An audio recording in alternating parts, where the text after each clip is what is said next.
Hello everyone, thank you back for joining us. Welcome to Tech Bus, and today we'll be talking about our part 2 of our last lecture about functions.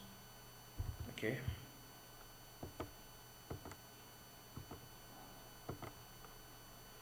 alright, so we're back in our code blocks. Okay, so I talked about function. In our last video, I talked about functions, talked about some example of functions, which was in according to our slide, we talked about what they do, that we said they represent group of codes that have already that have been written before, either by us or by the C library. So we talked about three functions in our last class: with the main, the printf, and the scanf function, which was here. Scanf, printf, and the main. Okay. I would say that's right. A function. For every function, that special words allocated to them. Just simply write the special word of the function. For example, the printf is a pre-built function, and put brackets and basically use them how you want to use them. But we said that there's an exception when it comes to main function, because it's the starting point of our code, and there must be a curly brace saying that it's starting something, and there must be endpoint saying that. So just note this. Okay, so the rule only basically, I think, only applies to the main function. Okay, now let's get to what we'll learn today. Today we'll be learning about the two remaining functions I talked about, which is the beginning function class input. So we already talked about this in our previous class. You can go ahead and check our previous videos if you didn't if you are confused a bit. Talked about this too. So the ones I don't talk about here is our scanf and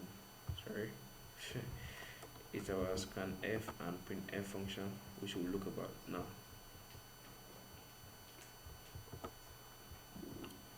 Okay.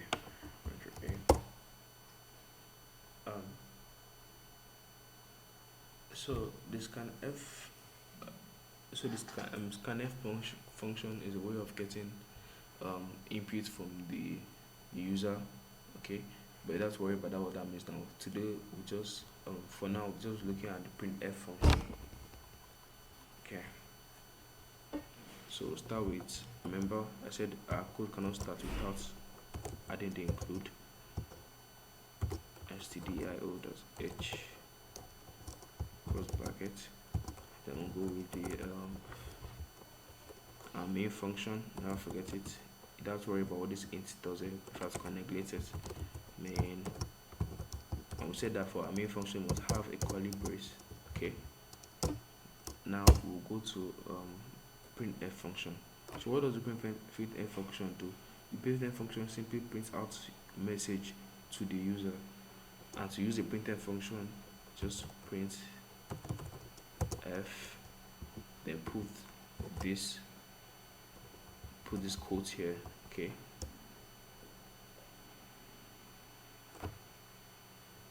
and put whatever we want actually in between this these 2 points here.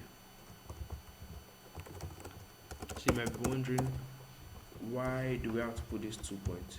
Well, that's because this is a string. Okay, what a string simply means is that it's just anything like letters, anything that you just want to print plainly. So for you to print a string, you always have to put these two quotations. I think quotations or so. You can put whatever. So you can say high class. And for all functions except for the main function, which you said starts with the curly brace and ends a curly brace, you have to put a semicolon after you have written it. Okay, so in case you didn't get that, we said the printf function is a function that prints output to the user. So you said to use the function, just write printf, and remember that for every function to use them, you put these brackets and they end with a semicolon.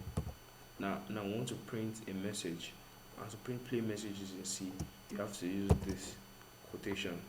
Okay, and I can actually put anything. You can say hi, freshers, freshers. If in our previous video we say it must build first. To see if there's any error, then run.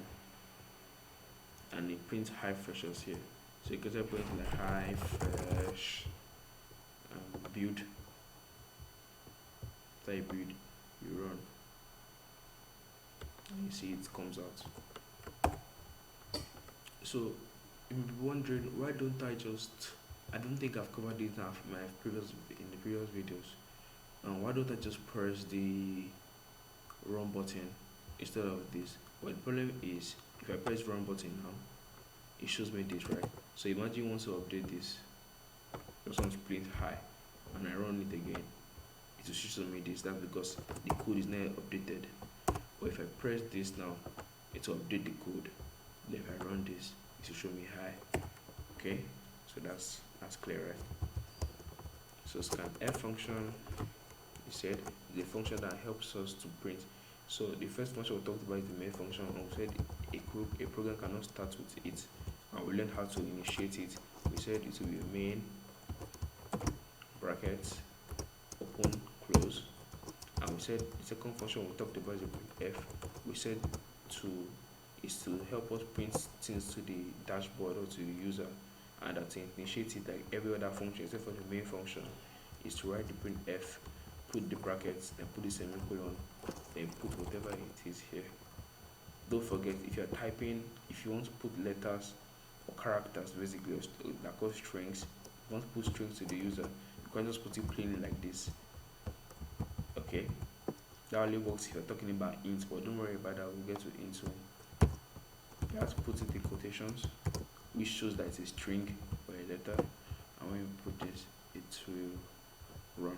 Gosh, what does that mean? Okay, that's that for that. Okay, so now we'll talk about this scanf, but for this scanf function, you don't really have to know much about it. So I'm just showing that it exists, but we'll actually go deeper into it in our next videos. So scanf, what should we scan? Let's say, like I said, you don't have to worry too much about this.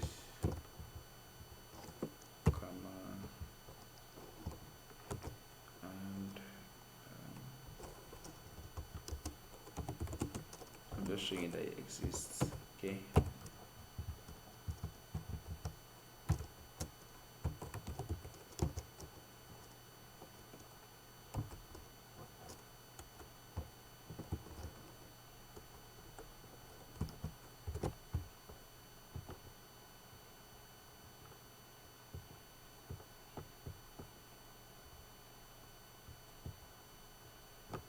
Okay, so basically the scanf is a way of imputing things. So like unlike the printf, which you said shoots out print stuff to the user, the scanf gets data from the user. Sorry, I forgot this column. The scanf gets input from the user, and we'll talk about that. But for now, you only have to memorize, practice the main function, which I said is this with curly braces, and printf function. We'll talk deeply of this kind of function in our next video.